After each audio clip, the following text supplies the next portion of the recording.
yalla rokku en belamma nande alqur'ana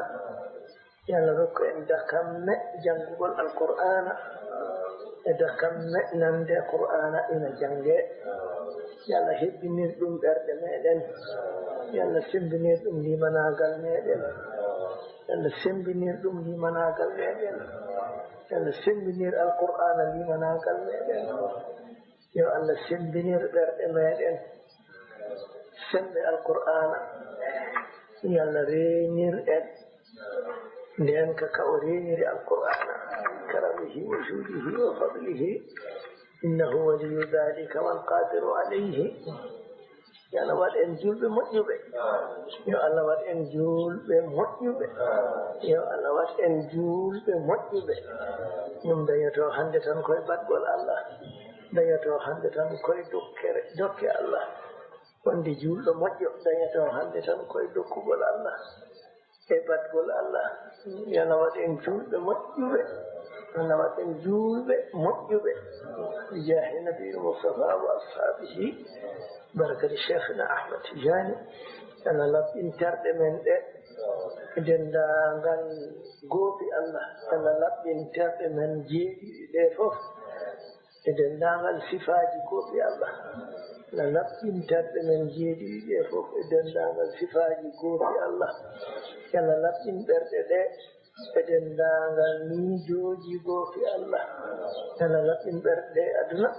yalla laɓɓin ɓerɗe ɗe e giɗaɗe yalla laɓɓin ɓerɗe ɗe e belaɗe yalla laɓɓin ɓerɗe ɗe e tuundi bakkatuji fof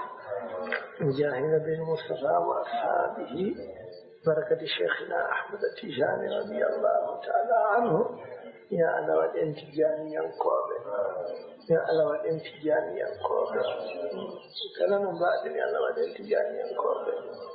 yalla hebbin ɓerɗe men nde yidde cheikhna Ahmad Tijani e fidde ɗum e fidde almuɓɓe makko wonɓe hakkude men e makko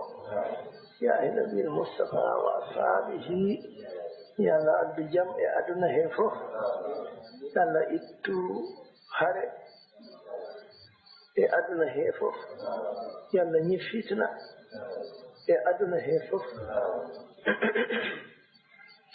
ya Allah ittu luure e ɓerɗe julɓe fof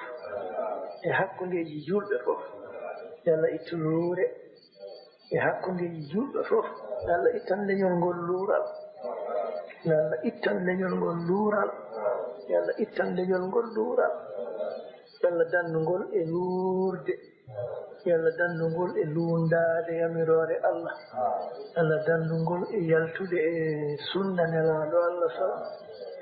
yalla dannugol e yaltude e sunna nelaɗo Allah sallallahu alayhi wa sallam